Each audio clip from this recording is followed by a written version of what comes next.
Okay, welcome to the International Spy Museum. I'm Peter Ernest, the Executive Director. I am delighted to see all of you here. I would ask those who are still undercover to keep their badges turned inward.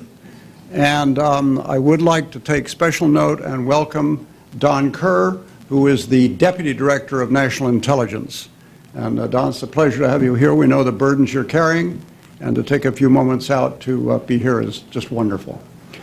Tonight we are very privileged to have a very distinguished officer from the CIA with a very extensive operational background, Bob Wallace. He was, I should point out by the way, a combat veteran of Vietnam, where he was a team leader for one of the long-range reconnaissance units, came back with 2 Bronze Stars and a combat infantryman's badge. He was a ranger. He went into the agency in 1971 and had a distinguished career both as an operations officer, a case officer, as well as holding a number of senior management jobs. He then went on to be the director of the Office of Technical Services. He was, in effect, for those of you who are moderately familiar with English literature, Q. He is the closest thing we will have to Q. He directed all of those who did the technical support for operations, which was quite extraordinary through the Cold War, and there's no reason to believe it's not still quite extraordinary. He is still a consultant both to the government and in the private sector, and he is the co-author of this remarkable book. The other co-author is Keith Melton, who is a very renowned author, The Ultimate Spy. Many of you are familiar with that. He was an Annapolis graduate. He has had an extremely successful career as a businessman, and he currently has the largest private collection of espionage, military weapons artifacts in the world, and serves as a founding director on one of our advisory directors on the museum. Part of his collection is currently in CIA in their Cold War display. He has been very generous with his knowledge. He is currently an advisor to intelligence agencies particularly on the technical side of operations. He has done several presentations here, extremely well received. We're absolutely delighted to have them here. Their book is a remarkable achievement. I think those of us with a background in intelligence, certainly in CIA, are stunned that they got this much through the Publications Review Board. It was not, I understand, an easy task. They had to deal with a series of directors and a series of people who thought their individual chapters were great, but if we put them all together, it's classified. I don't know how many of you have worked in that arcane world, but both understanding it and trying to get through it is a formidable task. They were successful. I don't know offhand of a more detailed book now on a CIA office through this period of time than there is in this book. I also am not familiar with any single volume that has the operational highlights in dealing with real agents, with real situations, as there are in this book. I think for those of us who are professionals, it is a thriller. And I think those of you who are interested in this, obviously all of you are going to be equally excited on reading this book. We do have copies. We got them in Friday. This is pretty close timing, guys. We got them in Friday, and both Bob and Keith will be available to sign the books in the back of the room after the presentation. So we will go ahead, introduce them both. They will make their presentation and take questions immediately afterwards. Those of you who've been here before know there are facilities in the back of the room just outside the door. And I would ask, by the way, since this is quite a full group, if those of you who have cell phones would put them on vibrate or silence them, that would be a big help. And there is over here to your left a small display of artifacts being overseen by Dr. Thomas Bogart, who is our museum historian, and I believe either Keith or Bob will expand on those. Don Kerr, welcome, and Keith and Bob, we are just delighted to have you here. Please help me welcome Bob Wallace and Keith Melton.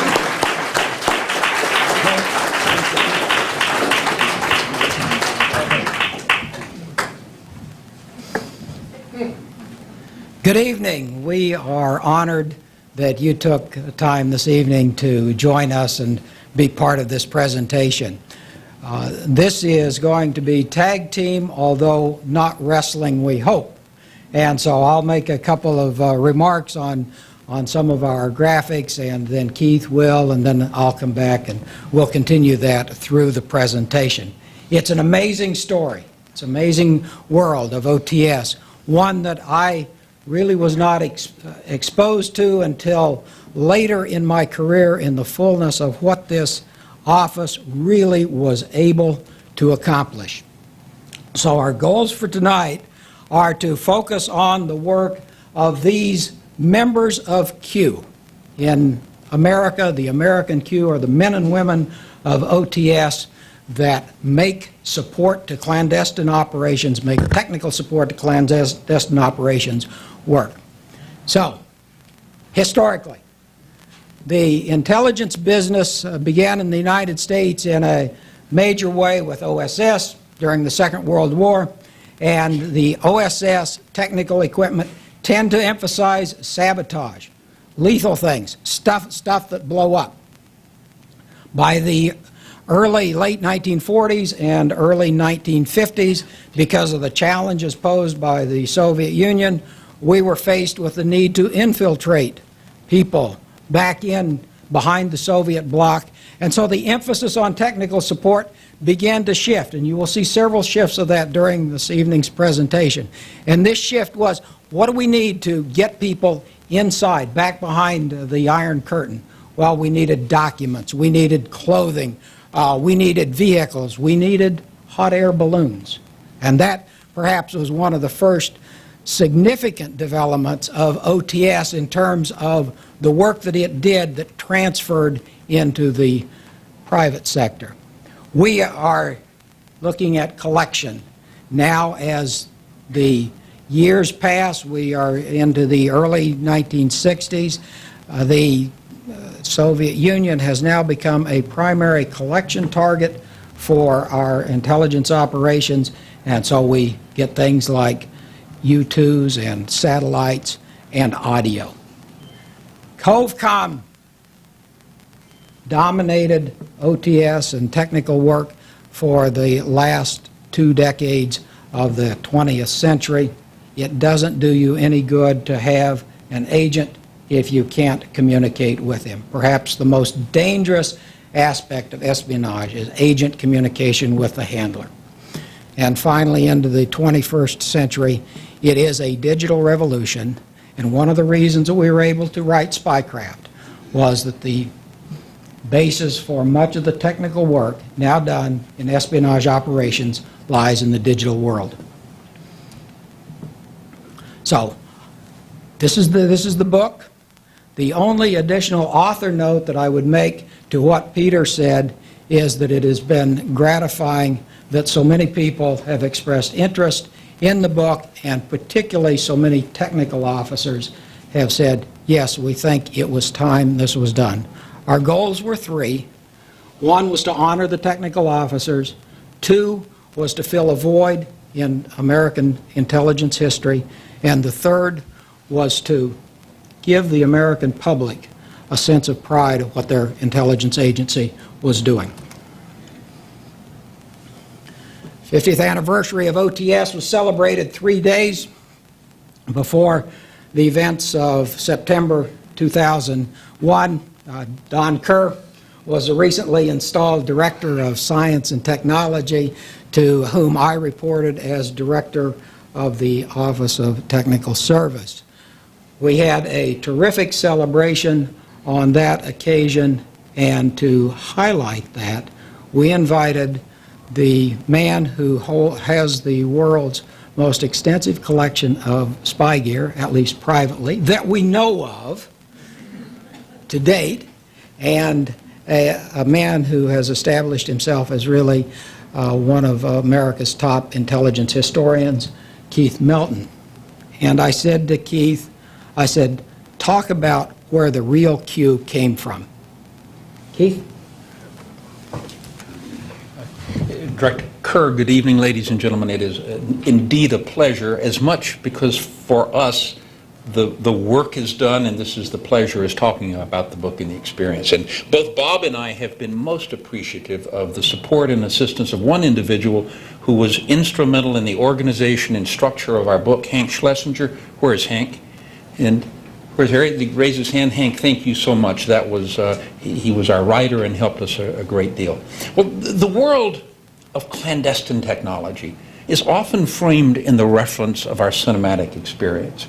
And perhaps no single event transformed public opinion as the character that was created by Ian Fleming and James Bond. And when President Kennedy took the first book, Dr. No, for a beach read, it ultimately led to the creation of Dr. No, the movie, later From Russia with Love, and it became a phenomenon. And still many people in the community as well as the public reference that. And it is some of the memorable scenes from a movie such as From Russia with Love that create the idea of what a technical marvel and the magician that creates gadgets should be. And this is just a clip from Russia from Love that some of you may remember. Out she comes. Q's Deadly Briefcase is a huge hit with audiences. It features gold coins, hidden ammo, an AR-7 folding sniper's rifle with infrared telescopic sight, and a tear gas cartridge disguised as a tin of talc. You got it? Yes, I think so. Certainly many people wanted it, and it was, we're going to show you later if you have time, we do have one of a real agency briefcase, which is a vintage concealment briefcase. Because what many of you know that are in the intelligence community, but the public generally never realize, is that the world of espionage as framed by Ian Fleming through James Bond is about two things, and I hope in the correct order: seduction and assassination. Where in the real world, it's about information and communication. And so much of the efforts that Bob and his colleagues did is find ways for our sources and our assets to do that securely and secretly. And this is something that has been the focus. But Bob's charge to me was, well, who is Q? Because clearly this is a national interest in Great Britain, and our good friends are here. And there is a right to think that actor Desmond Llewellyn truly framed the character. Now, interestingly, if you love the trivia, the character of Q, Major Quentin Boothroyd, does not appear in the original Ian Fleming Bond novels. He was created in the Bond movies itself, and Desmond Llewellyn framed the character. Interestingly, when I had the opportunity to meet with him about a dozen years ago, he passed away in 1999, he says, "Keith, I don't know a bloody thing about technology, but it's so wonderful in the movies because it doesn't have to work." Bob's point is, it not only has to work, but it has to work the first time, every time, under incredible conditions. And when it fails to work, you can't do a retake. It may cost someone their life. But Q was an interesting character. So who could it be? Well, two characters in Great Britain during World War II, Charles Fraser Smith, the master of the escape gadgets, and the true head of one of MI9's escape section, Clayton Hutton, were immediate people to consider. But their frame and their work was focused more on escape and evasion. If we come to this country, we find that Stanley Lovell, who would be known as Dr. Moriarty for the OSS, probably was much closer. But the original focus in World War II was either kill things or blow them up.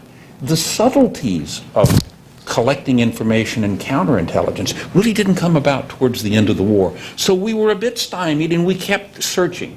And truly, when we discovered and we looked through the historical record, the comprehensive nature of Q in providing support to intelligence is closely embodied by the men and women of the technical services of the CIA. And truly, they are the real Q. So in that spirit, we take great respect to our British colleagues, but it is an American in the way it's been employed.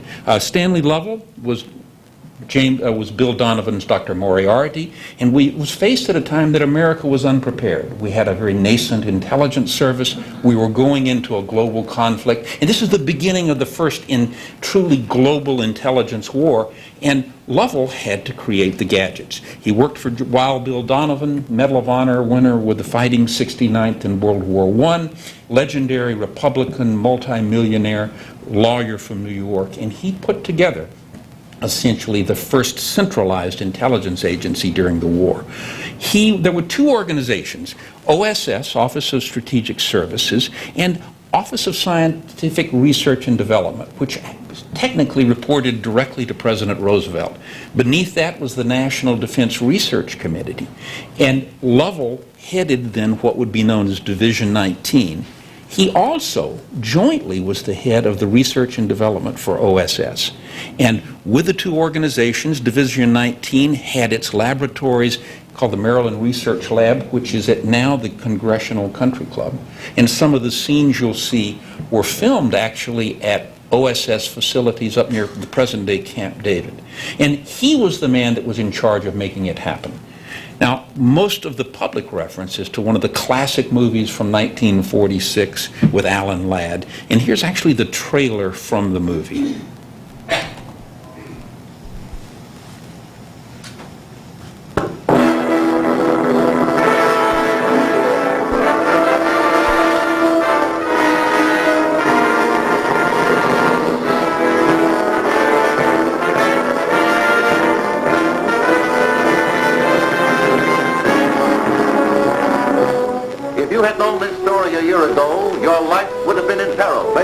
Incredible real-life adventures of men who challenge breathless danger with the odds 17 million to 1 against them. With Ladd at his fighting romantic best and Geraldine Fitzgerald as his lovely partner in James Bond's sudden death. What was the fateful message of this flickering light? These are just a few of the fascinating clues in the most harrowing, heart-stopping manhunt in screen history.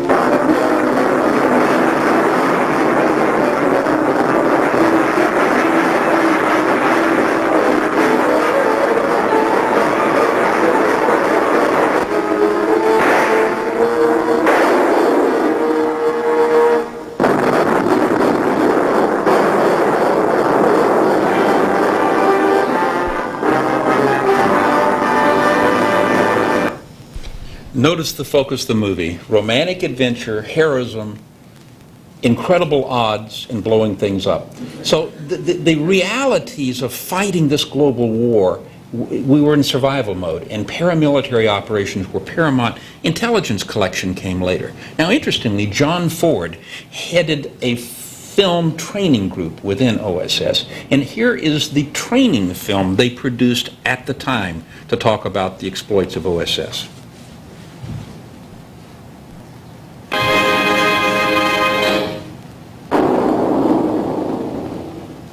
In a conflict fought on 100 constantly changing fronts, opportunity has arisen for the use of small bands of highly trained irregulars to be injected behind enemy lines. With almost certain death as the penalty for capture, these men must operate toward the utmost destruction of property and life. Their only chance of survival depends upon extreme ingenuity, an intimate knowledge of the country, and the confidence born of months of training and study.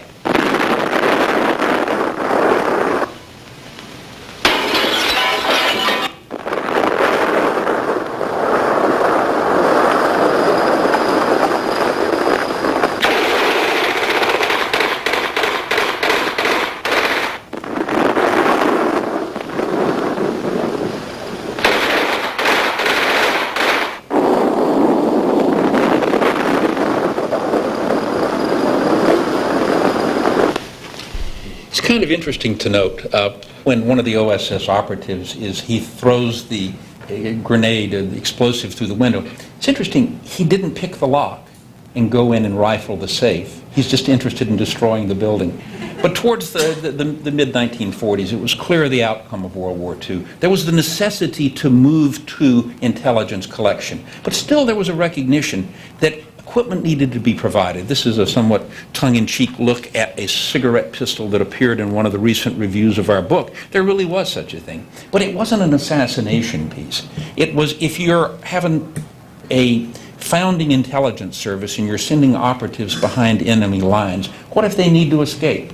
Well, if you have very little of an organized history, perhaps you could produce a small weapon, a .22 caliber pistol inside of a cigarette, have it so you can bite the tip, pull it, it'll fire, make an extremely loud noise, especially in a closed space, a car or an office. It won't hurt anyone, but you'll perhaps have the opportunity to escape. And weapons like that were deemed fanciful, but we didn't really have a heritage or a history to understand. A very creative piece was the Liberator pistol of the Woolworth. It was made by the Guide Lamp division of General Motors. It cost a few dollars. It was designed to be mass-produced as an automobile and distribute to partisan.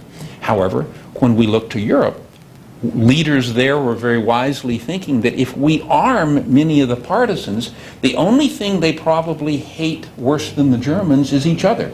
And the new government taking over in France may end up fighting these same partisans who want a communist government. So they wanted to degrade the weapon to the point it would be inaccurate past 6 feet. And the idea was create a weapon, kill a sentry, and get a gun. And it's part of the creativity that was utilized. Of the OSS Special Devices catalog in 1944, about 95% of the devices, either for assassination or sabotage or explosion. One of the few is a 16-millimeter camera that was a run of 500 produced by Kodak, and it was the first U.S. intelligence-produced spy camera. Yet this is a photograph it took in Washington in 1944, but even then, it was a casing camera to do surveillance of a target. There was a rarely produced accessory that would photograph documents, but essentially you're gathering information on future places you wanted to attack. However, if you did have secret information, there was a pyrofilm notebook that would destroy all the documents within 30 seconds if you'd simply pull the tab and toss it behind a building. Now, creating gadgets and gizmos. There was a process created during World War II in which, as opposed to many intelligence services, British service, the Russian service, where they actually produce their own gadgets internally.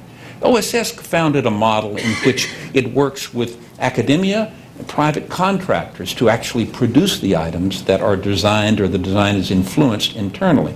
And many of the questions that are often asked, well, where do the ideas for some of these gadgets come up? They traditionally come either from a request from the field to solve a problem, or an officer within the organization has a new application for an existing piece of technology, or they survey new technologies being developed, but more often they rely on submissions either from contractors and occasionally from interested individuals. And during World War II, the U.S. President was fortunate to receive numerous letters from passionate citizens who had great ideas to help the country. Perhaps all of them pale in comparison to the infamous Project X-ray or the bat bomb, which was designed by a dentist and submitted to the president. It eventually went down into the National Defense Research Committee in Division 19, and the concept was very simple. If you take a bat that wants a dark, clever hiding place, and you deploy it from a parachute at several thousand feet over Tokyo, and in it are thousands of bats, each one carrying tiny thermite incendiaries, they'll swoop down at 100 miles an hour, look into Tokyo, find a dark place to nest, and then at midnight the little timer goes off and you'd create a firestorm that burned down Tokyo. And indeed, they found bats, healthy, virile bats that were able to fly well and carry the loads, and they actually produced devices that worked. Now, fortunately for us, the war ended before it was ever deployed. They found that bats do not travel well, and after a long period of travel, somehow objected to the fact that they were being ejected from the canister at several thousand feet, and often they became, in effect, dive bombs themselves. But there was a proof of concept, and in 1943, inadvertently, they burned down one of our own U.S. Army Air Force facilities, but it proved that the concept didn't work.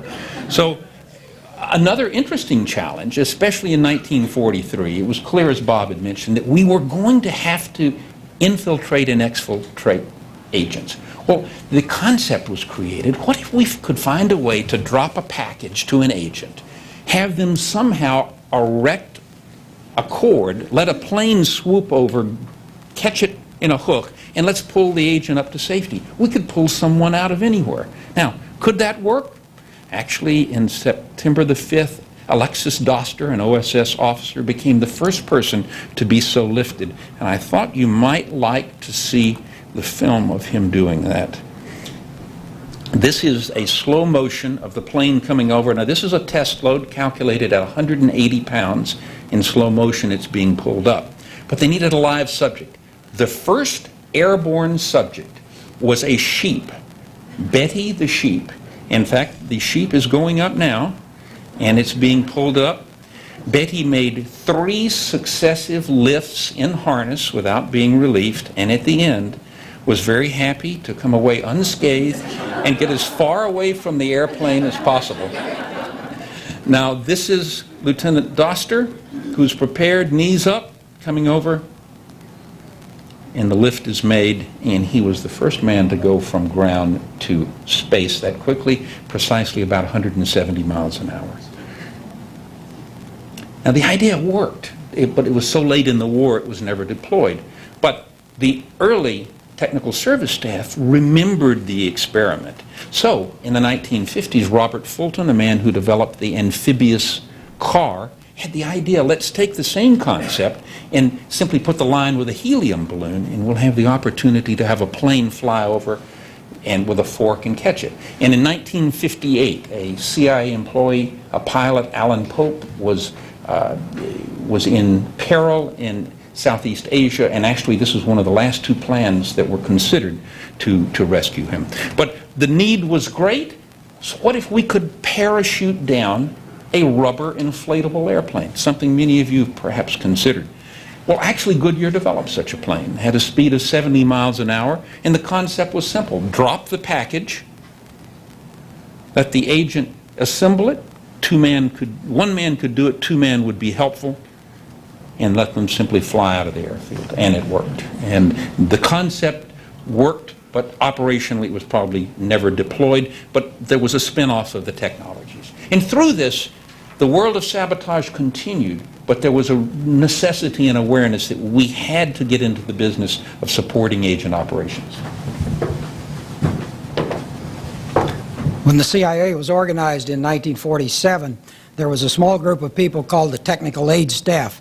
And that particular term probably represented fairly accurately the amount of technical thinking that was going into agent operations. This worked for the Office of Policy Coordination, which then became the Directorate of Plans, known now as the National Clandestine Service, for years also known as the Directorate of Operations. These are the folks who do the espionage operations on our behalf. The Technical Services Staff was formed in 1951, primarily at the urging of luminaries such as Dr. Edward Land of Polaroid, Dr. James Killian, who headed MIT, president of MIT, and Stanley Lovell himself.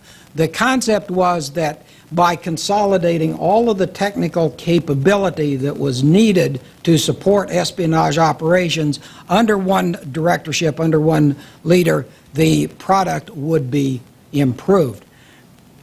For all practical purposes, the organization structure, the Office of Technical Staff organizational structure, continued for the next 50 years. In 1973, the office, intact, moved to the Directorate of Science and Technology that had been created 10 years earlier.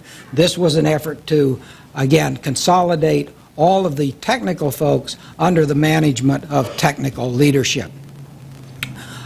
This is the home of OTS, or was the home of OTS for the majority of its life during its first 50 years. This is also the location of OSS. General Donovan had his offices here, and then the CIA, DCI Dulles, had his offices here until 1961, when the Langley complex was completed. This is a building near the called Medicine Hill next to the State Department by the Kennedy Center. One of the interesting aspects of this building is it is widely reported, credibly reported, that it is haunted with ghosts. Many of the guards who worked there reported frequently to OTS officers that they saw ghosts roaming the halls in the evening. The OTS officers said, "We have no comment."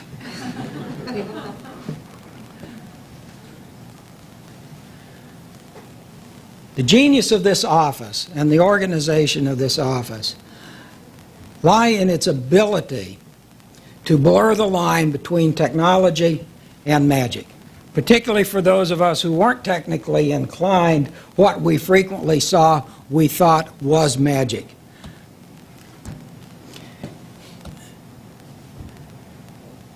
That was partially done because in 1954, the United States faced a crisis, an international crisis, with respect to the increasing influence, the increasing power, the increasing aggressiveness of the Soviet Union.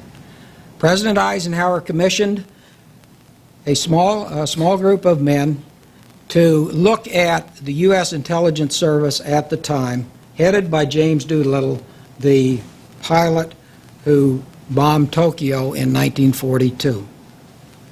That report had some pretty strong language for the 21st century.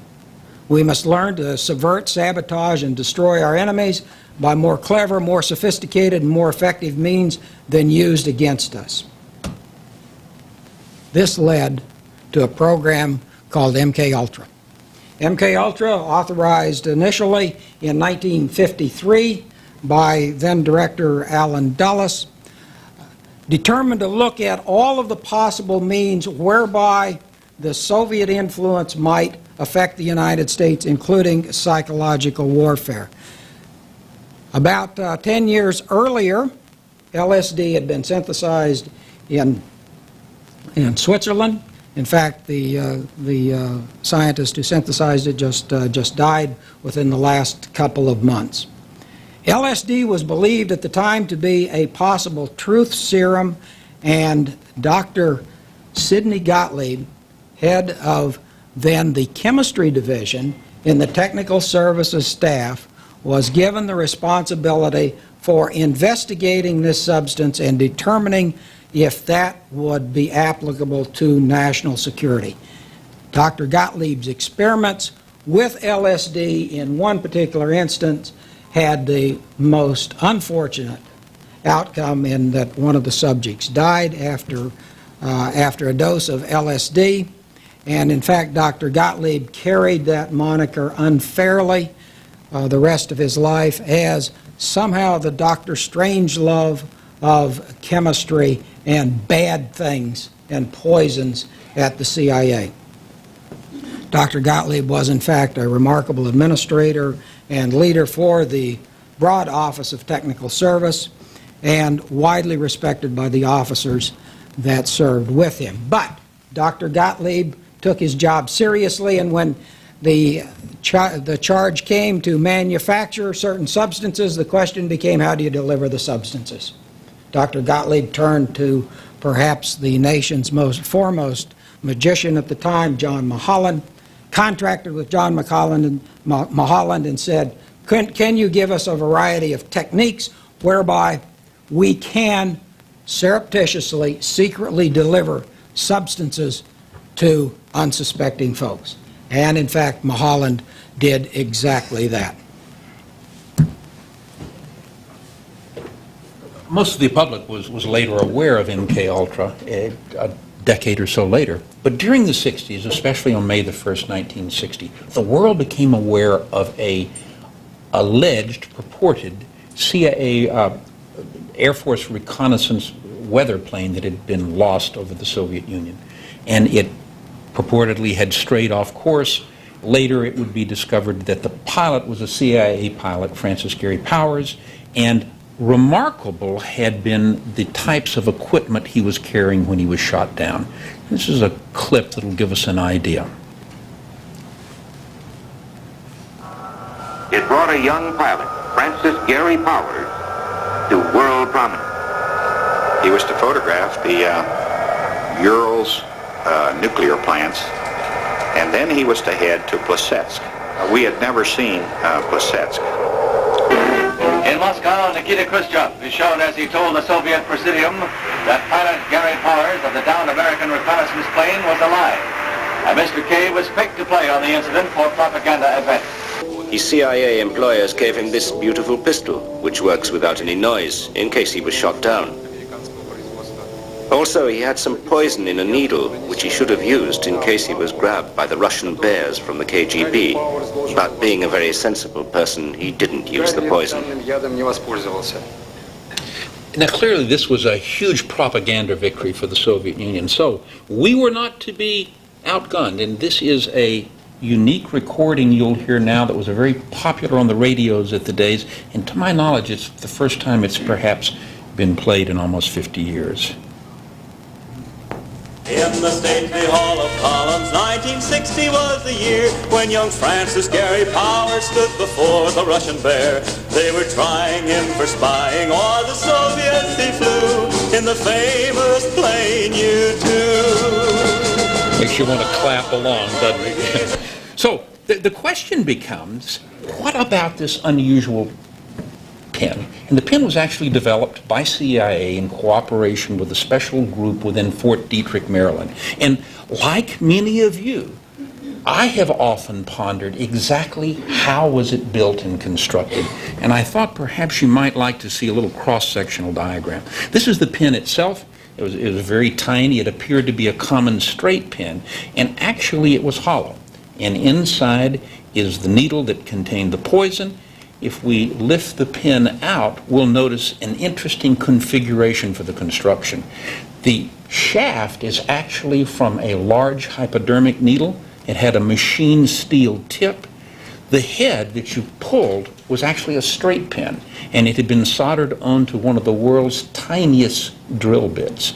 And in the grooves was saxitoxin. And saxitoxin, or shellfish poison, is one of the most lethal subjects known to mankind. It's about 1,000 times more lethal than sarin nerve gas.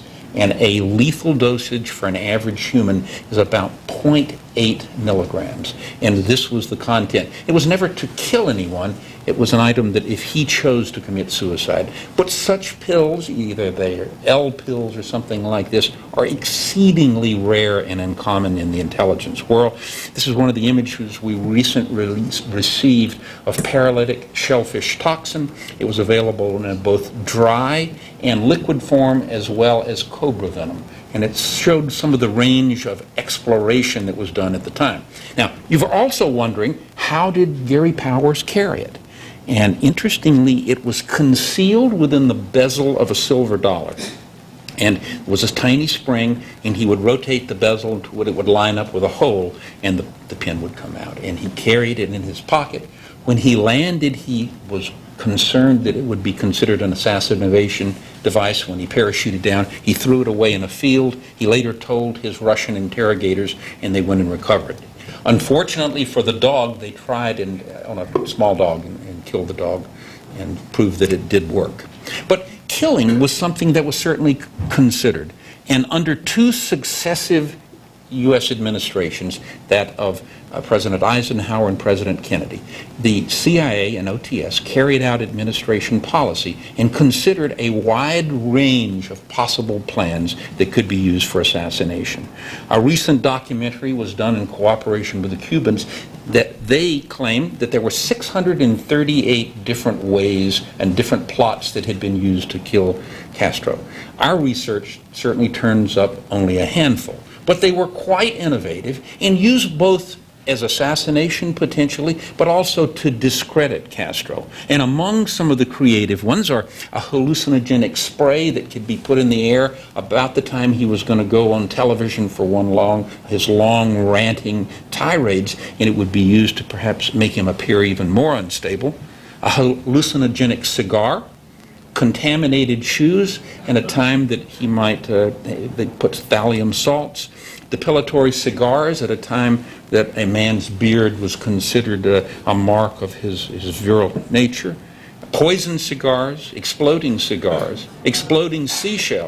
contaminated diving suit, a poison pen contaminated with black leaf 40 poison that interestingly was produced by TSD, one of the OTS predecessors, and issued to the agent in Paris to go back to Cuba on the morning that President Kennedy was assassinated. So an interesting convergence. And then suppressed rifles and pistols. But by 1963, virtually all of the plans had stopped. And for the most of the world, it was forgotten about. However, there was an interesting history. To maintain operational cover, the CIA, TSS at the time, had looked at perhaps that it would be hands-off if they engaged in a relationship with some of the underworld figures who had gambling interests in Havana and might also have an interest in seeing Castro eliminated.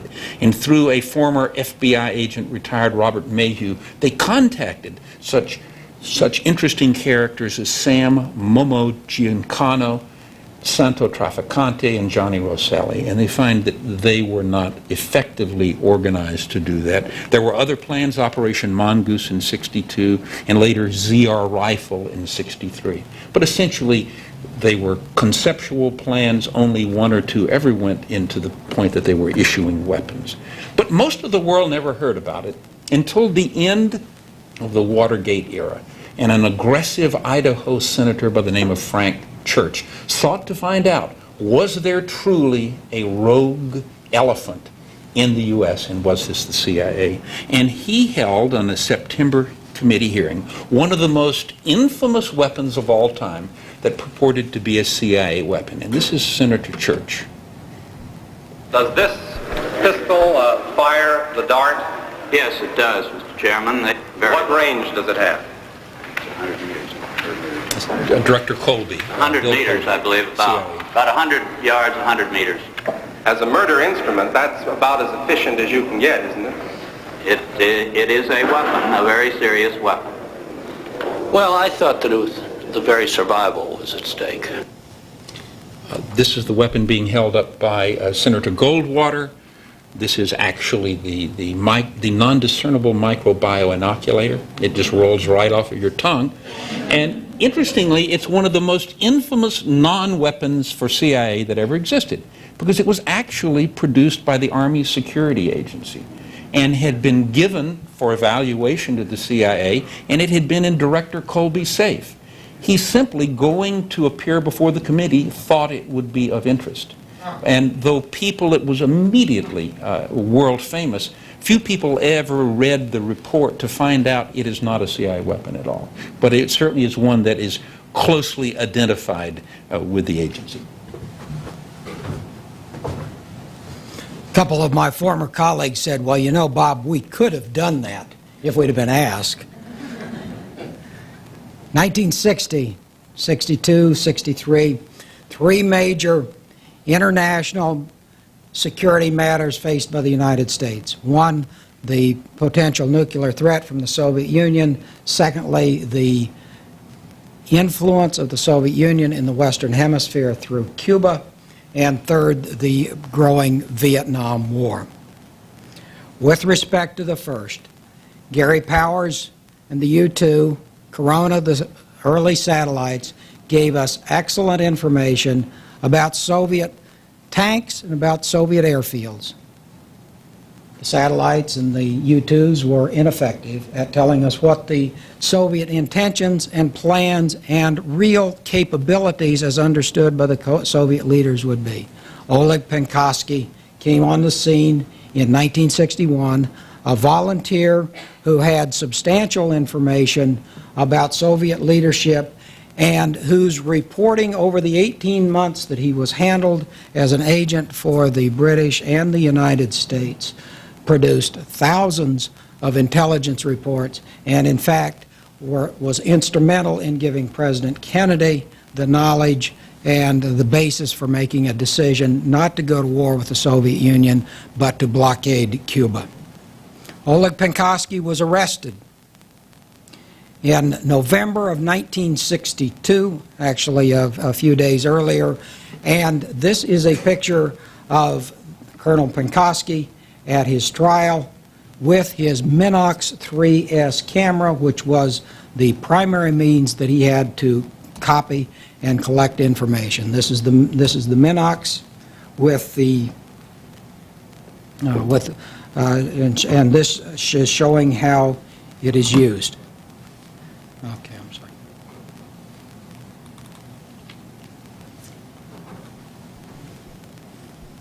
Спецохрана Генерального штаба к документам особой секретности. Список необходимых для пересъемки материалов он получил в Лондоне. Больше всего заказчиков интересовала ракетная техника.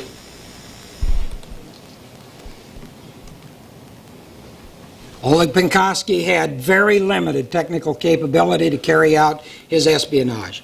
We see here his cameras, his camera bodies, his one-way voice message system that was really based on nothing more than a shortwave radio, which he listened to get his instructions. Oleg Penkovsky's arrest and death was a great blow to American intelligence. We were coming through the incident of the failed Bay of Pigs, now having faced the Cuban Missile Crisis. This is a photo of Nels Benson, the one OTS officer in the history of the organization whose life was lost in duty. He was serving at the time with the Cuban group that was planning to invade on the Bay of Pigs. This is just a shot of photo of the Isle of Pines, where the Cubans had a prison that figures prominently in the history of OTS. 3 OTS officers in 1960 were arrested while doing an audio job in Havana and detained, arrested, tried, not sentenced to death, but sentenced to 25 years in prison each. They were imprisoned at the Isle of Pines, where they lived in luxurious conditions, and during the course of their imprisonment, probably as much as any group of OTS officers demonstrated the ingenuity of what the officers were capable of doing by building radios, by building equipment that effectively interrupted an explosive system that the Cubans had put in the prison as a means to encourage folks not to riot too much, or we would blow this prison up. These CIA officers remarkably held their cover for 2.5 years until they were released in early 1963. And here they are, celebrating a couple of years later and thanking the CIA and the Cuban intelligence service for their unplanned vacation. I mentioned Vietnam. Vietnam gave OTS an opportunity to develop some additional weapons. Here is the Gyrojet, a special pistol that in fact is a rocket gun. And I think we will see... In a bit of backward design, the Gyrojet hammer strikes the nose of the rocket instead of the butt. This drives the rocket back onto the firing pin, which ignites it. As the rocket launches forward on the hammer, it recocks the weapon. By the time it had traveled 100 yards, the rocket bullet was designed to be 50% more powerful than a slug from a .45. It was a great weapon. It was shown in one of the Green Beret movies, I believe, maybe with John Wayne, but its accuracy left a little bit to be desired. Special Ops used it from time to time. As far as I know, the CIA did not. But what the CIA did use was the world's quietest helicopter, built by the OTS folks with the contractor help in 1970, 1971. It was a time when Henry Kissinger, as National Security Advisor, had just faced the crisis of the Pueblo and said, we don't have the capability to get people or equipment into places surreptitiously, quietly in the middle of the night. So OTS was charged with the idea of building a quiet helicopter, and in fact they built not only the world's quietest helicopter, one that could not be heard at 500 feet at night, flying at night, and also one that could operate at night. The FLIR technology that came out of this project revolutionized nighttime flying for both the agency and the Air Force. There was a recognition that with the development we'll see a little later of the transistor in the late 60s, one of the two collection priorities to collect audio had been achieved. But one of the missing links was an improvement on the Minox camera. We had to have a way to doc copy or collect information for documents. And agents are no good unless the information can be communicated. In 1973, a Russian member of the Ministry of Foreign Affairs, Alexander Ogorodnik, was recruited in Bogota, Colombia. And he returned to Moscow in 1975. He was operated under the code name Trigon. He had incredible access to information on strategic developments and trends in Soviet policy. But his secret photographs of documents were made possible by a remarkable camera known as the T100. We talk about it extensively in the book. It used 4mm film. It came in a variety of concealments, and they were active. You could hide it as a fountain pen, a writing pen, as a Cricket cigarette lighter, as a keychain, and also in a watch. And we'll have examples that Bob will hold up and we'll show you later. So the possibility was there. This is called a sitemap, and this is one of the techniques of drawing that OTS utilized to provide information to an agent where to have a meeting. Now, clandestine meetings or dead drops have two components. One is the signal site by which you activate the meeting, and the second is the information for the dead drop itself. And this unique style of drawing enabled the agent, regardless of language, to understand where the meeting should be. And to give you an idea, that is my picture in the late 1990s of the bridge tower shown. And Trigon was operated in Moscow by one of the first female CIA case officer had been stationed in Moscow. And this was at a time that the Russian counterintelligence was generally very dismissive that women could actually play an important role in intelligence. And the very young woman is Marty Peterson, who played a role as the handler for Trigon. And here she's seen, and it was on a fateful night in 1977 that she was charged with leaving a drop in this bridge tower for Trigon. Now, she was surrounded, arrested. She fought ferociously. In fact, in Moscow, they still talk about the great difficulty they had in containing her to bring her under control. Interestingly, a comment to Bob was, "Oh, shucks, I may have just stepped on someone's foot." But clearly she was there. The great loss was not her because she had diplomatic immunity. It was the fate of Trigon, who we discover now had committed suicide before this dead drop took place. Had an opportunity. This is the actual asphalt dead drop concealment device that is put in the original alcove we did about 1997. And this is the contents, which showed the money and the camera and the film bodies that were being passed to her.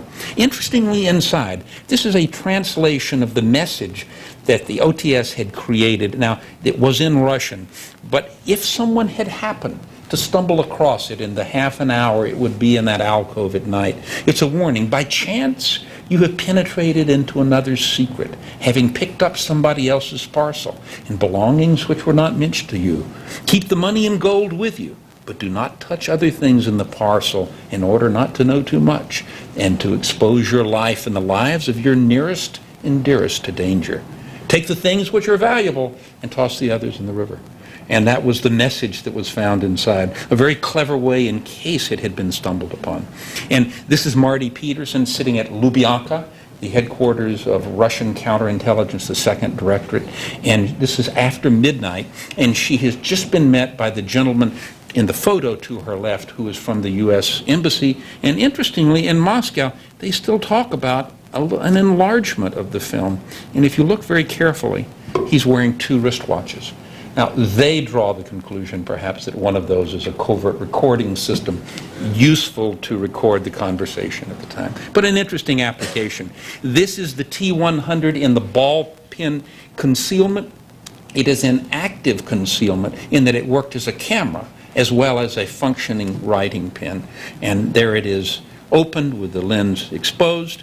This is the operational use of the camera. Now, what made it remarkable was you could activate it with one finger.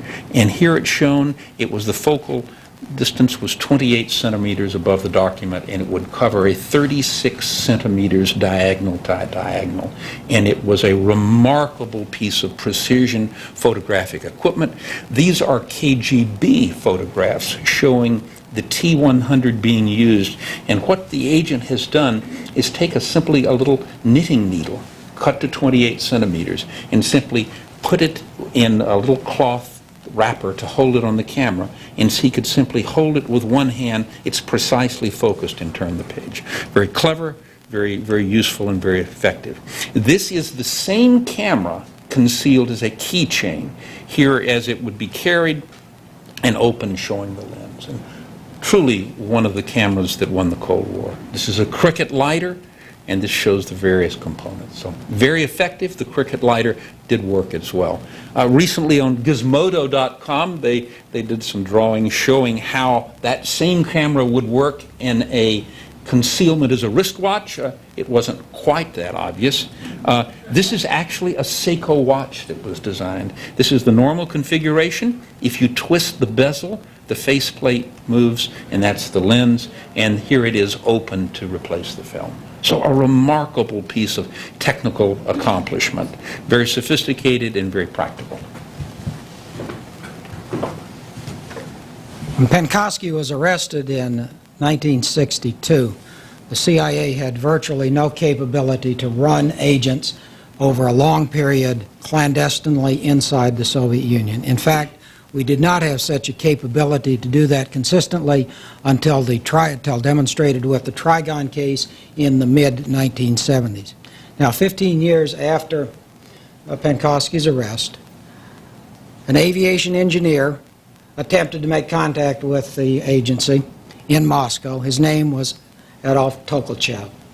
Tokolchev, like many of the volunteers that came our way from the Soviet Union, was initially thought to possibly be a provocation, and so we were very slow in picking up on this volunteer out of concern for the security and safety of our officers who might be meeting them. Nevertheless, when Penkovsky, when Tokolchev satisfied us with his bona fides, we immediately moved to assist him in terms of effectively working as a spy for us inside Moscow. And for the next 5 years, almost 6 years, Tokolchev reported on the most advanced Soviet avionics and aviation plans, weapons, and equipment. He provided us with drawings, he provided us with notes, he provided us with information, and he was able to do that because finally the CIA, specifically the Office of Technical Service, had developed sufficient equipment for an agent to have consistent impersonal communications as well as consistently meet securely with case officers inside Moscow. Tokolchev's array of equipment is illustrated partially in what you are seeing before you, and particularly I would point out that the SHRAC systems that he used, that is short-range agent communications, developed also in the mid-1970s, represented in one sense the first text messaging system that, as far as I know, the world saw. He had his 2 cigarettes box-sized pad that he could punch in information and then transmit it electronically to a case officer anywhere from half a mile to a kilometer away. Tokolchev's arrest came in 1986, as a result of the treachery by Aldrich Ames.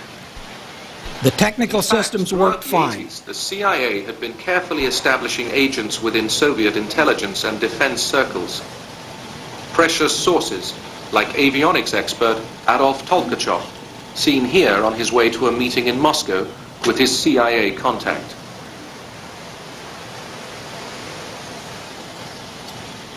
the KGB suddenly started to arrest the CIA's most important Soviet spies. In 1985, we began to lose cases, by which I mean Soviet officials working for us, and some of them disappeared.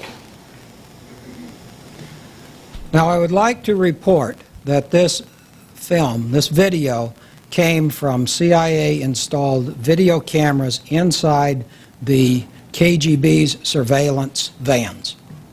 That would not be correct.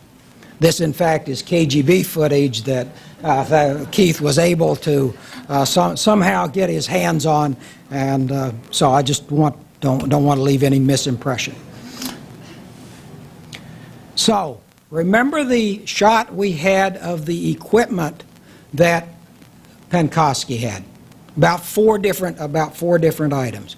Well, by the time we are now with Tukhachev's in the mid-1980s, some 20 years after Penkovsky, this is the array of the kind of technical equipment he could use. Here is his OWVL system with small devices at the top. You will see that are demodulators and for the messages coming in.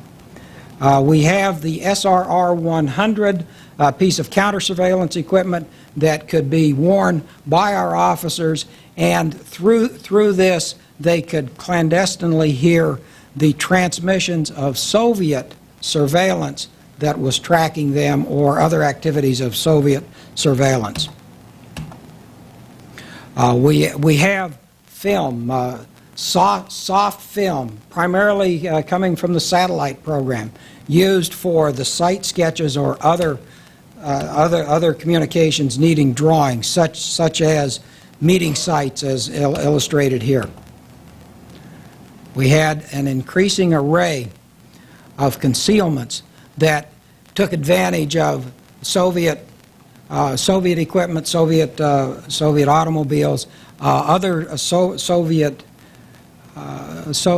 items that were common in the commercial world. What we did not have necessarily were enough officers in the Soviet Union.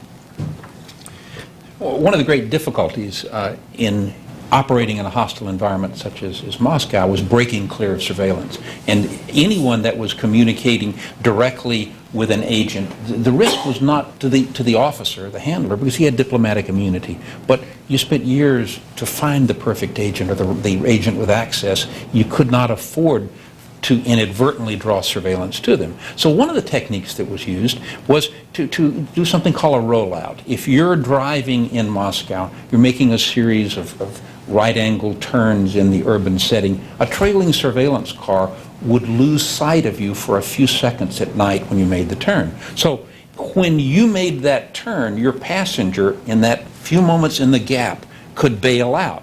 Unfortunately, the trailing surveillance car would then see this profile in the headlights, which would be a problem. So the idea was to create a jack-in-the-box. And the jack-in-the-box would be an inflatable person, which quickly you could open a briefcase and they would appear again and you could continue on with your path. Well, this was the challenge. Well, the difficulty was that OTS faces, how do we create this inflatable character? Now, the knowledge base of individuals in the OTS is exhaustive, and quickly they immediately turn to the largest single source of inflatable dolls, which was at a sex shop on 14th Street here in D.C., and two young OTS officers in suits go in and bought a variety of sex dolls, inflatable dolls. They quickly discovered, however, that the necessity, if you open a briefcase, you had a huge rush of gas for it to inflate. Well, the seams on the sex doll wouldn't withstand this quick expansion, and they kept blowing out. So what's the solution? Go back and buy more sex dolls and continue to experiment, until finally there was a reference that they didn't know what to say at the strange look at the proprietor as they kept going through a large number of sex dolls from the shop. Eventually there was solution, and Jack-in-the-Box was deployed. Interestingly, I was noticing that a Japanese inventor came up with almost the same idea called the Road Buddy. so women would have someone, a companion, when driving at night. Now, sadly to tell you, this was not the only experience that CIA had with porno shops, because the other experience was they needed the ability to read microdots. And a microdot is an optical reduction onto film of a page of text with a minimum of a 100-to-1 reduction. And the idea was you can read it with a microscope, but an agent can't have that. So what happened if you could have a tiny viewer, just a little larger than a grain of rice, and you could secrete it in your eye, you could hide it easily, and you could use it, put saliva on the end, touch it to a microdot, hold it up, and you could actually read it. Well, it turns out those devices had been around since the late 1700s. We called them a Stanhope lens or a Coddington magnifier, but there wasn't an availability of them. But once again, research, experience, and knowledge came to bear, and it was discovered that in the adult shops, there was a device called a peep viewer. And in its era, in the 50s, men with bad upbringing, perhaps, would go there to look at risque photographs of women. They could actually take them and hide them in their change pockets, and in moments of privacy, take a look. Now, the images weren't quite that risque, but it turns out this is a peep viewer. You'd look in the end, and that is a demurely, fully clothed woman at the other end, quite risque at the side. At the scene. But what was interesting was that inside was actually a Stanhope lens.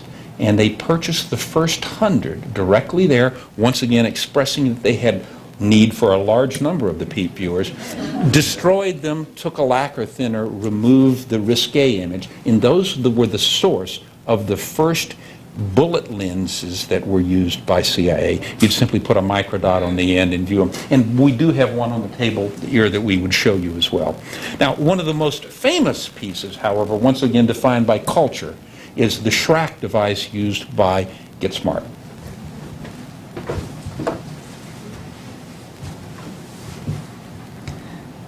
Yeah, I need to correct Keith on a couple of things. The Stanhope lenses that OTS purchased did not have the girly figures on them. It had the Lord's Prayer, actually. And so, stand corrected, Keith.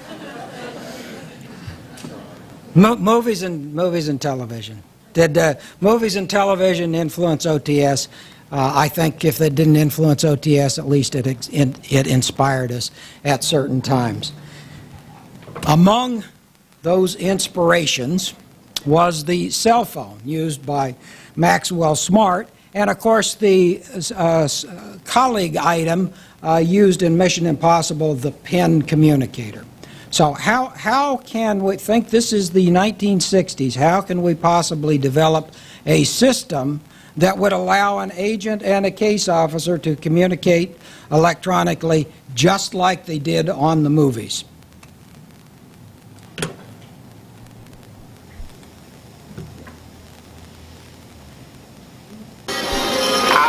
Pardon me, I wonder if you'd mind working on that shoe for a while.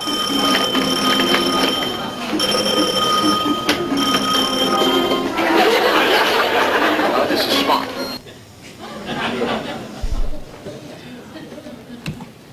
We got the concealment okay. It was the transmission that kept giving us the problem.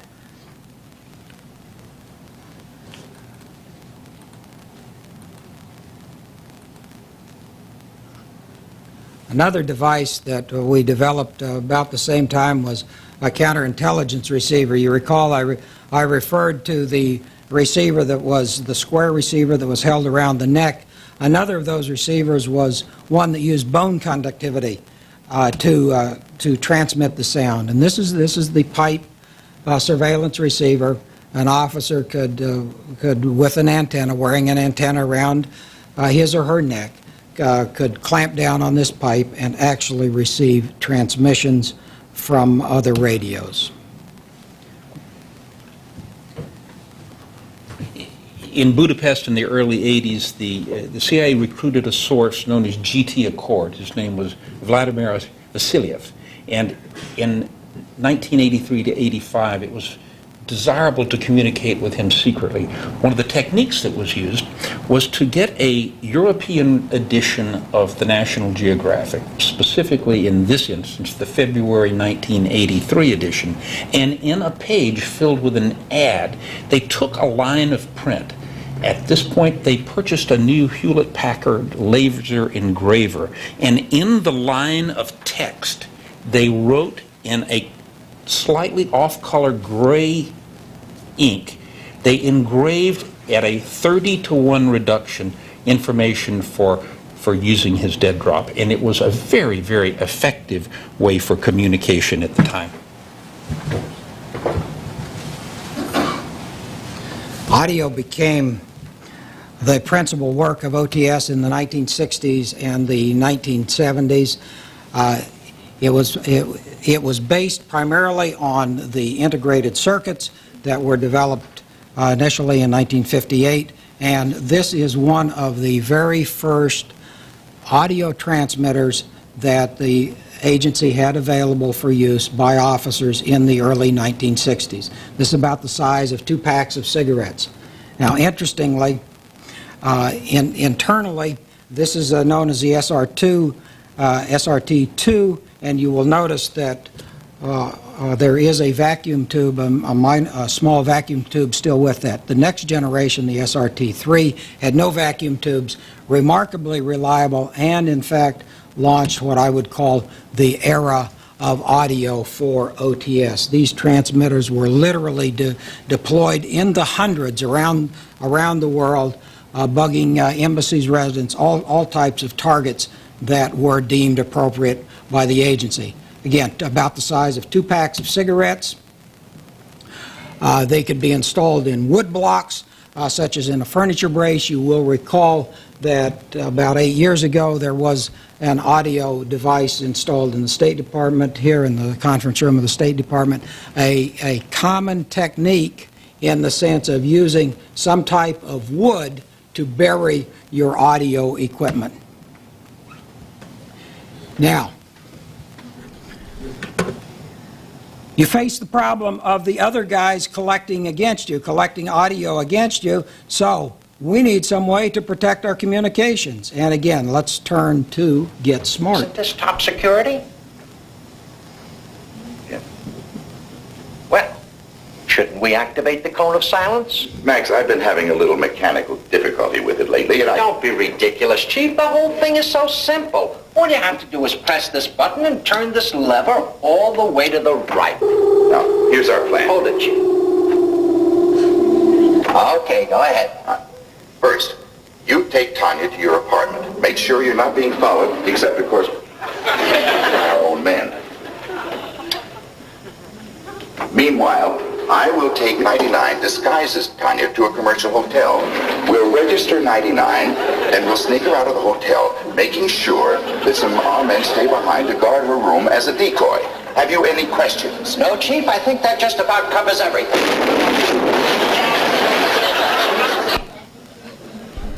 This last scene reminds me of the plexiglass secure room that in fact OTS did create, and we deployed that around the world to protect our conversations from listening, and when you went in it, you felt about as crowded as Max and the Chief must feel here.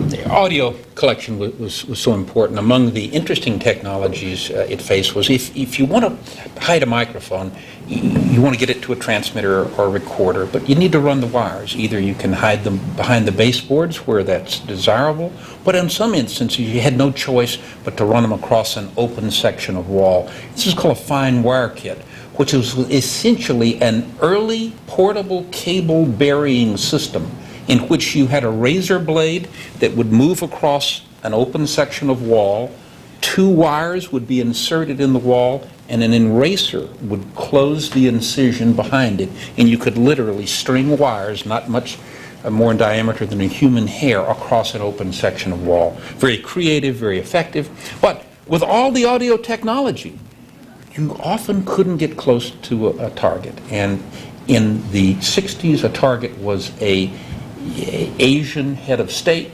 He had a beloved cat that was allowed to roam free into the office, as several cats. And the idea was, how can we convert a feral cat to a programmable, movable target audio acquisition system and actually make it work? Well, it turns out that it was done. And in the report that was eventually released, there were some results. Number one, it was a remarkable scientific achievement.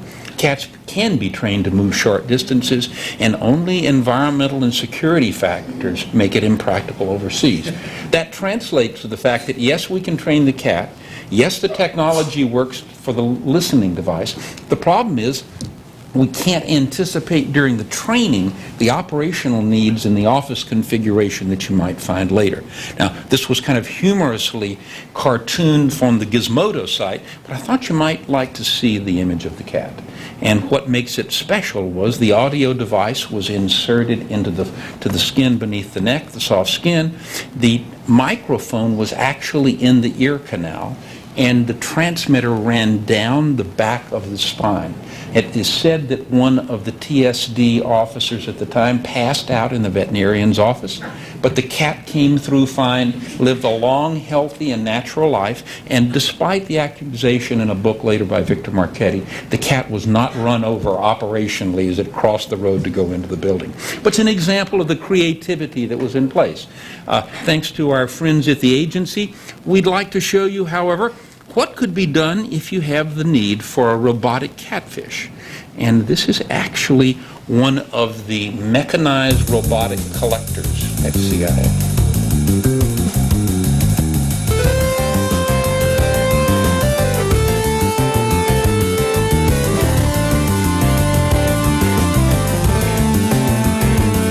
And the idea would be, what if you had a submarine, wanted to perhaps launch one of these using GPS? You had a river, foreign country, let it swim up the river, and perhaps check the effluent coming out near a nuclear facility. You might be able to perhaps take a radiological survey into the amount of radiation there. But very interesting, innovative technology. But where rivers are somewhat limited, what if we could put one in the air? Well, actually, in the 70s, the CIA was one of the pioneers of that. And this is the famous UAV Dragonfly. And we have one of the prototype models on display. It's about 3 inches long.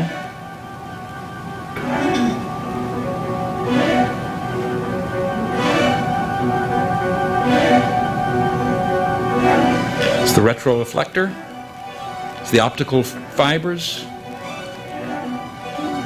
the switching circuitry, the actuators, and the intake valve, and the optical fibers, and the forward retroreflectors, and the sensor.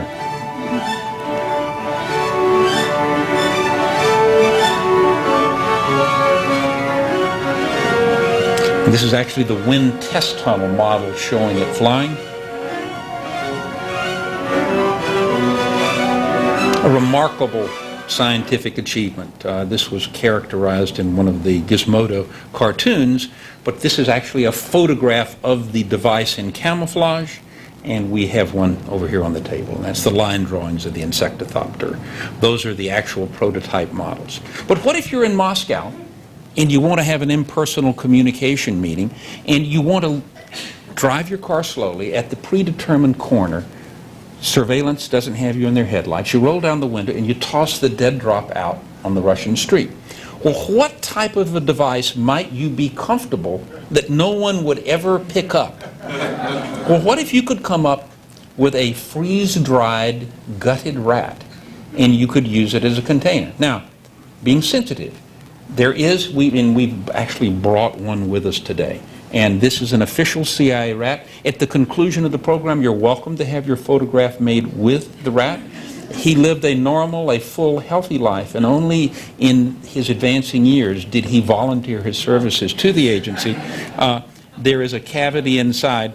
Now, interestingly, if you dropped this out, what fear would you have tossing it out on the street full of microfilm or money for the agent? What concern would you have? a hungry cat. And so one of the techniques utilized by very clever officers in Moscow was soak it in Tabasco sauce. Cats will not touch dead rats soaked in Tabasco. Perhaps file that away for future reference.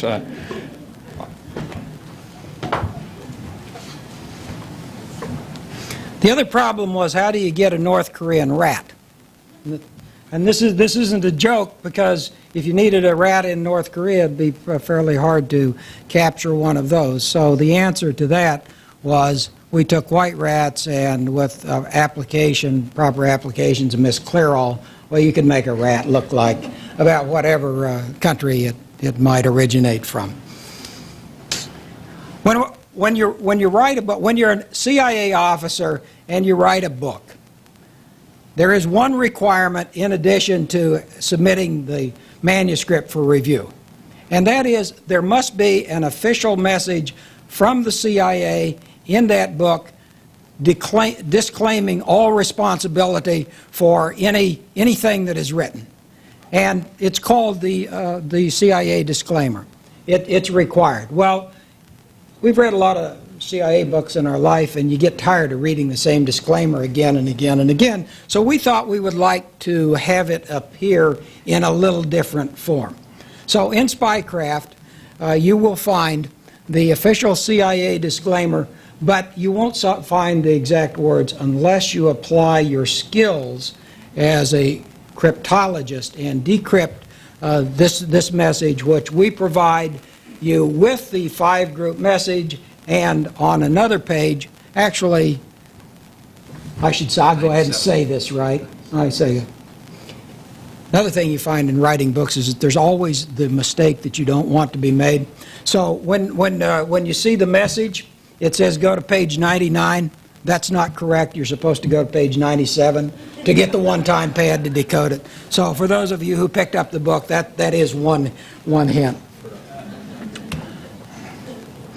And here is the one-time pad, the page from the one-time pad that will be used to decode the message. Digital convergence. We talked when we started this presentation that the digital revolution had in fact altered the way technical people are going to do intelligence for the future. Here again, you recall this from an earlier slide. These are all the pieces of equipment that was used by Tokolchev, the officer, the agent who we said was a successor to Penkovsky. Well, what today could replace some of these items? Here's the cameras, you know, the radio, the surveillance radio, the notepad, the pen, a camera body, the soft film. There's a cricket lighter, another sight sketch, some water-soluble paper, a notebook, the concealment rock, another item who I've momentarily forgotten what it is, but it was important at the time. And of course another radio receiver. This replaces it. Your BlackBerry, your iPhone, depending on your preference. So one of the last things I did as director of OTS, not knowing that it was going to be one of the last things I did, but it turned out to be, I was down at Congress one day briefing the committees, the Senate committee, in fact, on some of the new techniques, new technologies that OTS was developing. I'd briefed Congress a number of times, many times during my career at the agency, and one of the things that you found was that if you could give a congressman something he or she could hold in their hand, you could distract their attention, and you could get the approval then for whatever you were proposing. In fact, the Congressional Oversight Committee folks were intensely interested in the capabilities of the agency. I found them remarkably supportive during the time that I was involved with the Office of Technical Service. We showed them the gadgets, we showed them how it worked, we told them the operational stories, we told them why we needed either improvements or different kinds of pieces of gear, and they were remarkably receptive. Well, on that last briefing, it occurred to me that we were changing very rapidly in the Office of Technical Service. This digital convergence was on us. The Internet, which was now almost 10 years old, was having the same effect on intelligence that the Gutenberg Press probably did on the intelligence folks of the 13th or 14th century. So I took a couple gadgets along, and they were interested in them, and then I said, wait one moment, please. I said, all of this stuff, all of this equipment that I have shown you, it's fascinating stuff, and I can tell great stories about it, and you can look at it, and you can marvel at it, you can ooh and awe about it, but in fact, in the future, this is what I think the director of the Office of Technical Service is going to bring down to show you. The problem, I think, will be how do we convince you that this is really spy gear? Well, ladies and gentlemen, today this in fact is the core of what intelligence agencies are doing to spy. So might take that as a final word from this presentation. Now, Keith, I'd like to thank Keith, my colleague. All of these wonderful graphics and video you've seen are the direct result of Melton Productions. Thank you very much. Thank you.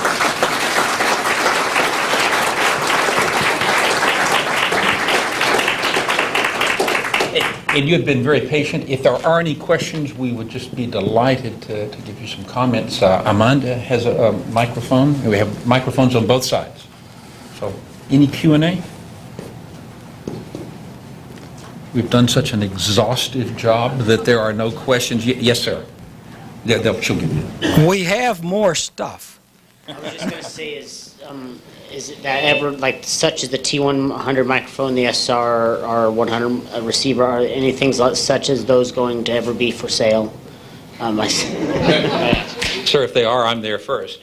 But realistically, not in this country. Occasionally, items show up overseas, but that's why the International Spy Museum is here, and probably it's certainly the finest public resource, and it's a very enthusiastic group.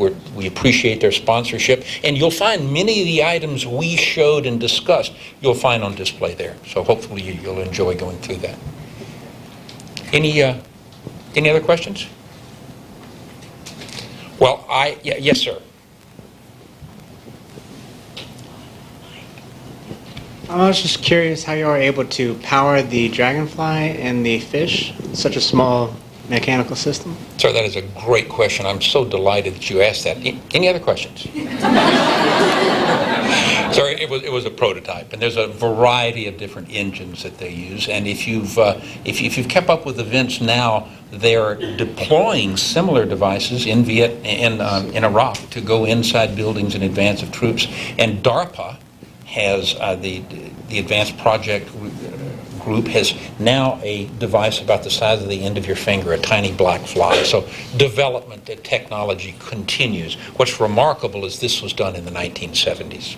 Well, let me add to that in fact power sources, batteries, were often the long pole in the tent when it came to audio, when it came to communications, when it came to any kind of sensors. There was a saying within OTS that when the battery dies, the operation dies. And that could not have been more true. The substantial effort of OTS's engineering programs during the 1970s and 1980s were focused on batteries. And in fact, the lithium battery that is widely used today grew out of a lot of OTS research that was done during the 1970s. In addition, the hearing aid batteries that you use, the impact and the ability of those hearing aid batteries to withstand the somewhat hostile environment of the ear came out of OTS research in the 60s and 70s. And finally, take a lot of pride in this, Keith, the pacemaker batteries. The original pacemaker batteries really came out of a design by OTS. Any other questions? Yes, sir. Cal. Yeah, I think in the past, Yes, I think in the past, and this modern generation, I think, is more than receptive to technology and innovation. I don't think it's always been that way, and I was just wondering, I'd like to ask Bob the question, did you find that in the technology that your office could provide in support of operations, that you had to often convert people, or that you found yourself having to market your product? The real issue with the devices, I think, was less the technology than with would they consistently and reliably work in the operational environment. Unfortunately, some of those environments were exceedingly hostile in terms of temperature, humidity, abuse by the agent, and even once in a while abuse by a case officer. I think it was Richard Helms that said, despaired when one of his books, making the comment that one of the things that OTS had to do was develop equipment that would withstand impact because a case officer was always going to drop it. One of the great stories of OTS was we developed a device. This was a concealment for an agent. And concealments are designed so you either push, pull, twist, and usually you have to do these either in sequence or simultaneously.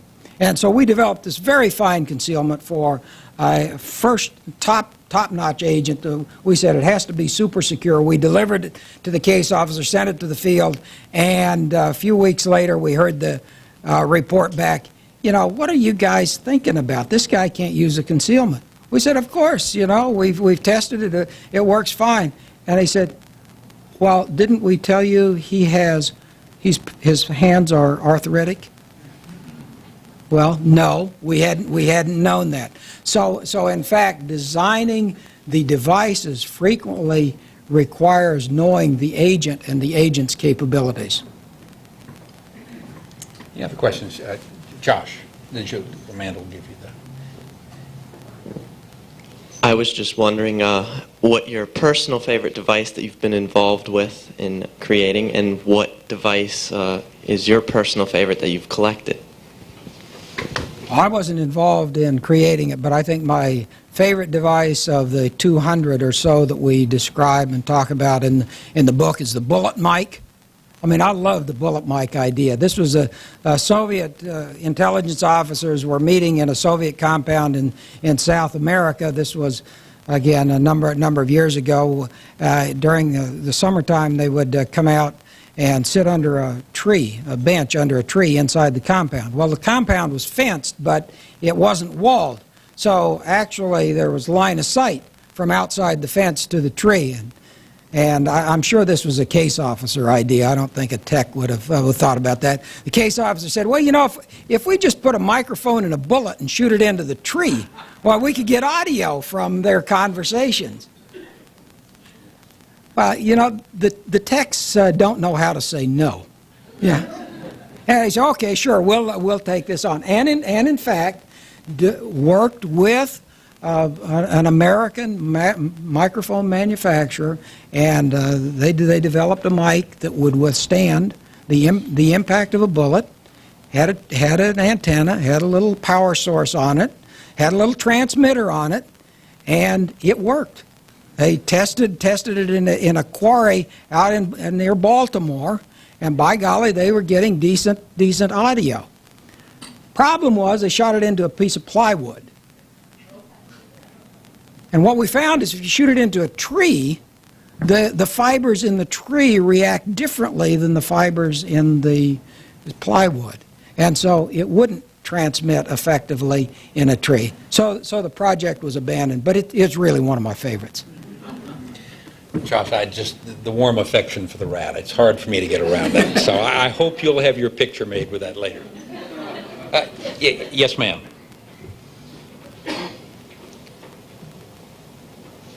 How would you compare your counterparts' capabilities in the KGB to what you write about? So it's a very perceptive question. As far as originality and creativity, I believe that the Russian intelligence, their technical operation officers were superb. And they were capable of incredibly ingenious and effective designs. Where OTS set the standard, however, was it had the ability to execute the design and not just produce one or two handcrafted items, but produce them in quantity, because we were going out to private manufacturers and contractors and saying, we want to buy 0.25% of the production at Kodak for a day and produce 500 cameras. In the Russian system, they would have to find land, find a building, barter for the equipment, train people, produce it, and by the time they've done this over a couple of year period, the piece may be obsolete, but they were so invested they had to continue. The U.S. model that started in World War II and continued was leverage the U.S. economy and leverage our contractors to do what they do and let the ingenuity and the design come from OTS. So I think that history has shown was decisive, but we never want to be dismissive for the other side, because often in the absence of this creative, this infrastructure of production, they substitute a great deal of ingenuity, and they had some remarkable successes. The one point I'd add to that, the arrogance of the technical people got slapped down early in the history of OTS, because the Russians put that passive cavity resonator in the Great Seal that went in the U.S. ambassador's office in the Soviet Union in 1945. We didn't find it until 1952, 7 years later, and 5 years after that, we still hadn't quite figured out how it worked. There was an IG report, a CIA IG report of 1957, that said the impact of the discovery of this unknown listening device in the American ambassador's office, the impact of that is still resonating throughout the U.S. intelligence community. So many of the OTS officers, the long-term OTS officers, were young engineers at the time. They remembered that incident very well. And so in one sense, that was a wake-up call to them, and I think dampened perhaps what otherwise might be considered technological arrogance. And by the way, we have a passive cavity resonator and the seal on display here in the museum as well. I believe the gentleman at the back. Yes, sir. With the rise today of commercial espionage, how good is non-government sponsored technology today? We start initial. Well, most of the private sector spy shops exist because the greatest threat any of you have, well, most of you, some are exceptional, of being spied upon is the person you look across on the pillow and say goodnight to before you go to sleep. And spy shops exist for husbands and wives to spy on each other. And in this country, sophisticated audio devices in the private sector are unknown. Now, that's changing a bit in Eastern Europe, where you have, in some countries, such as Russia, members of their intelligence service that are retired and are using first-line equipment against commercial targets. So overseas, it's a formidable problem. Here in this country, it has been very understated. But the equipment that you see in the spy shops, it's not the level that OTS would have designed. That's true, and I would add that the commercial equipment has remarkable uses, value to us, particularly in short-term tactical situations. There's really two aspects to today's technical service, and that's one, support for the war on terrorism and the tactical kinds of things that need to be done to counter and defeat terrorists, and the other is the continuing requirement to counter or to conduct espionage against major countries. Any other questions? Well, with that, we'll declare victory, and thank you very much.